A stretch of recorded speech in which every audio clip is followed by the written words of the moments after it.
అందరికీ నమస్కారం. కొడాలి నాని అంటేనే ఒక ఫైర్. ఈ కొడాలి నాని నిన్న సాయంత్రం హఠాత్తుగా గుండె నొప్పితో ఏఏజీ హాస్పిటల్లో చేరాడు. అది కొడాలి నాని అంటే ఎవరు ఏంటి అనేది కొద్దిగా తెలుసుకోవాలి.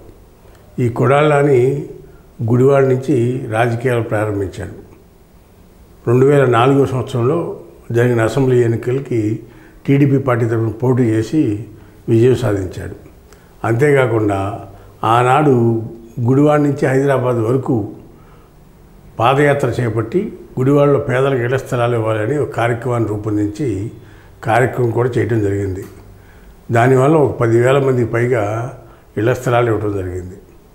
అంతేకాని 2009 ఎలక్షన్లో కూడా టీడీపీ తరఫునే పోటీ చేసి మళ్ళా విజయం సాధించాడు ఈ కొడాలి నాని. అలాంటి వ్యక్తి 2014 వచ్చేటప్పటికి వైసీపీ పార్టీకి మారాడు. ఎందుకు మారాడు? కృష్ణా జిల్లా లోకల్ పాలిటిక్స్ వల్ల ఇతను పార్టీ మారాడు. మరి 14 నుంచి వైసీపీ అధినేత జగన్మోహన్ రెడ్డితో పాటు ట్రావెల్ చేస్తున్నాడు. 14లో వైసీపీ తరఫున పోటీ చేసి మళ్ళా విజయం సాధించాడు.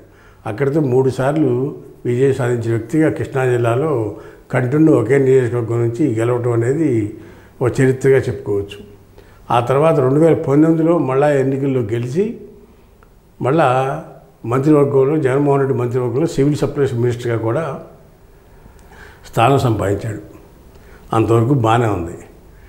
అయితే అసలు రాజకీయం అంతా ఏంటంటే ఇతనితో వచ్చిన ఇబ్బంది వల్ల ఎదుటి వ్యక్తుల్ని అంటే అపోజిషన్ పార్టీ టీడీపీ పార్టీ నాయకుడు చంద్రబాబు నాయుడు, లోకేష్ని, అదేవిధంగా జనసేన అధినేత పవన్ కళ్యాణ్ని వీళ్ళ ముగ్గురు మీద బూతులతో దాడి చేస్తాడు.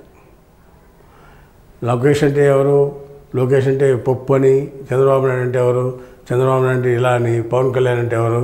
ఇన్ని పెళ్ళిళ్ళు చేసుకున్నాడని ఇట్లా రకరకాల వ్యాఖ్యానాలు చేసి ప్రజల్లో నోటు దురుసుగల నేతగా పేరు తెచ్చుకున్నాడు.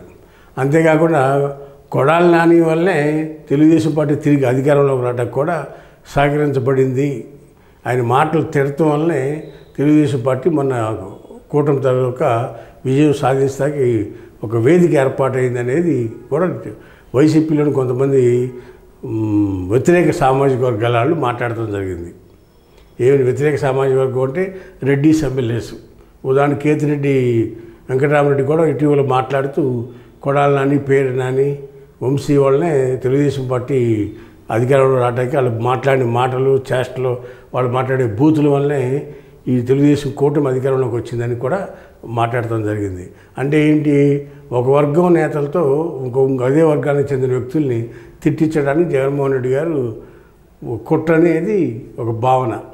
అయితే ఎవరు ఏం చెప్పినా కానీ ఇవాళ బలైపోయేది ఎవరంటే వంశీ గారు ఆల్రెడీ 4 రోజుల నుంచి జైల్లో ఉన్నాడు. బెయిల్ ఎప్పుడు వస్తుందో తెలియదు. అలాంటి పరిస్థితి కొడాలి నాని కూడా వస్తుంది, రావాలి అని తెలుగుదేశం కార్యకర్తలు కోరుకున్నారు. అయితే మరి అలాంటి వ్యక్తి ఈరోజు అనుకోకుండా అనూహ్యంగా హార్ట్ అటాక్తో ఏఏజీ హాస్పిటల్ హైదరాబాద్లో చేరాడు. అంతేకాకుండా ఆయనకి బైపాస్ కూడా చేయాలని వైద్యులు అంటున్నారు. ఏం జరుగుతుందో ఇవాళ సాయంత్రానికి కానీ అప్డేట్ వచ్చే వరకు తెలియదు. వేచి చూద్దాం ఏం జరుగుతుందో ఏంటో మరి. హాయ్ ఫ్రెండ్స్, మా ఫ్యూచర్ టుడే ఛానల్ చూస్తున్నందుకు చాలా థ్యాంక్స్. మరిన్ని లేటెస్ట్ వీడియోస్ కోసం వెంటనే సబ్స్క్రైబ్ చేయండి. అలాగే ఈ బెల్ ని కూడా రింగ్ చేసేయండి. మా లేటెస్ట్ వీడియోస్ నోటిఫికేషన్స్ అన్నీ మీ మొబైల్లో వస్తాయి. మా వీడియోస్ మీకు నచ్చితే లైక్ చేయండి, షేర్ చేయండి, నచ్చకపోతే కామెంట్ చేయండి.